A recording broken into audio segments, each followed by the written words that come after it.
بسم اللہ الرحمن الرحیم۔ کہتے ہیں دنیا میں دو انسان کبھی نہیں مرتے، ایک ماں اور دوسرا وہ شخص جس نے سچ بولنے کے لیے اپنی جان کی پرواہ نہیں کی۔ اور تاریخ کی کتابیں جب بھی اس جرأت کا ذکر کرتی ہیں تو ایک نام آگ کی طرح چمکتا ہے، سقراط۔ وہ شخص جس کے بارے میں سب سے مشہور جملہ ہے، اگر سقراط زہر نہ پیتا تو مر جاتا۔ کیوں؟ کیونکہ اس کے لیے جھوٹ بولنا، اصول توڑنا، ضمیر مار دینا اصل موت تھی، اور زہر پینا وہ اس کے لیے بس ایک سزا، ایک جسمانی انجام۔ سقراط یونان کے شہر ایتھنز میں پیدا ہوا۔ نہ خوبصورت چہرہ، نہ امیر خاندان، نہ کوئی شاہانہ لباس، لیکن دل میں ایک آگ، دماغ میں ایک طوفان، اور زبان پر صرف ایک سوال، سچ کیا ہے؟ وہ نوجوانوں، دانشوروں، بادشاہوں سب کو ایک ہی چیز سکھاتا تھا کہ سوچو، سوال کرو، اپنے دماغ کو جگاؤ، اور یہی اس کا جرم تھا۔ سقراط نے جوانی میں فوجی خدمت بھی کی، جنگوں میں حصہ بھی لیا، لیکن واپس آنے کے بعد اس نے سب کچھ چھوڑ کے اپنا مشن شروع کیا، لوگوں کو ذہنی غلامی سے آزاد کرنا۔ وہ گلیوں میں جاتا، بازاروں میں کھڑا ہوتا، لوگوں سے کہتا کہ بتاؤ، تم جس چیز کو سچ سمجھتے ہو، کیا واقعی وہ سچ ہے؟ لوگ پہلے تو حیران ہوتے، پھر سوچنے لگتے، اور جب سوچنا شروع کرتے تو معاشرے کے بڑے بڑے لوگ ڈرنے لگے، کیونکہ سوچنے والا انسان، سوال کرنے والا انسان کسی کے بس میں نہیں رہتا۔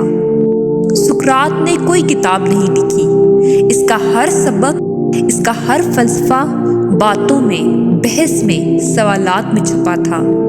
اس کی تعلیم کا بنیادی نقطہ، میں صرف یہی جانتا ہوں کہ میں کچھ نہیں جانتا، یعنی جو انسان اپنی جہالت کو سمجھ لے وہی اصل علم حاصل کرتا ہے۔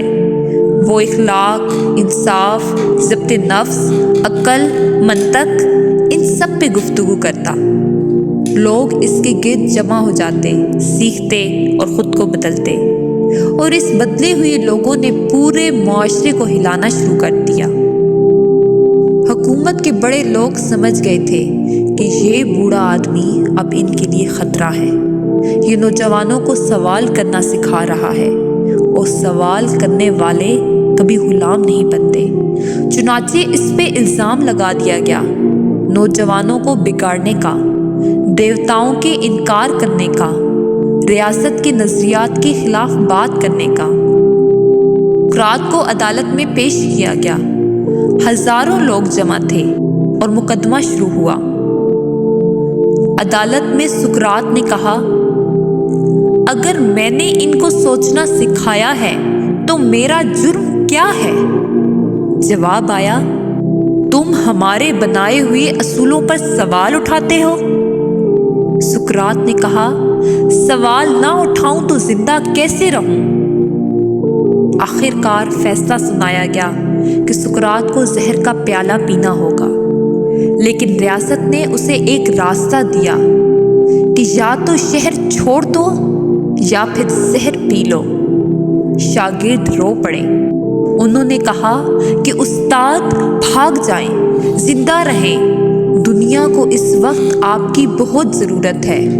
سقراط مسکرایا، اور تاریخ ہمیشہ کے لیے روشن ہو گئی۔ اگر میں انصاف سے بچنے کے لیے بھاگ جاؤں تو میں مر جاؤں گا، کیونکہ اصول توڑنے والا انسان زندہ نہیں رہتا، اسی لیے اگر میں زہر نہ پیتا تو واقعی مر جاتا۔ یہ جملہ دنیا کی سب سے بڑی اخلاقی دلیل بن گیا۔ سقراط نے پیالہ ہاتھ میں لیا، اس کے شاگرد کانپتے ہوئے کھڑے تھے۔ سقراط نے آخری الفاظ کہے، مرنا برا نہیں، برا ہے ناانصافی کے سامنے جھک جانا، کیونکہ جسم مر جاتا ہے لیکن سچ کبھی نہیں مرتا۔ پھر اس نے زہر پی لیا، اور تھوڑی ہی دیر بعد زمین پہ لیٹ کے ہمیشہ کے لیے خاموش ہو گیا۔ سقراط تو چلا گیا، لیکن اس نے دنیا کو 2 شاگرد دیے، افلاطون اور ارسطو، جنہوں نے آگے چل کے پوری دنیا کی سوچ بدل دی۔ آج فلسفہ، اخلاقیات، منطق سب سقراط کے سوالوں کی بنیاد پہ کھڑے ہیں۔ سقراط کا پیغام آج بھی زندہ ہے۔ سوال کرو، سوچو، اپنا دماغ آزاد کرو اور یاد رکھو، دنیا میں سب سے بڑی زندگی وہی ہے جو اصولوں پہ کھڑی ہو۔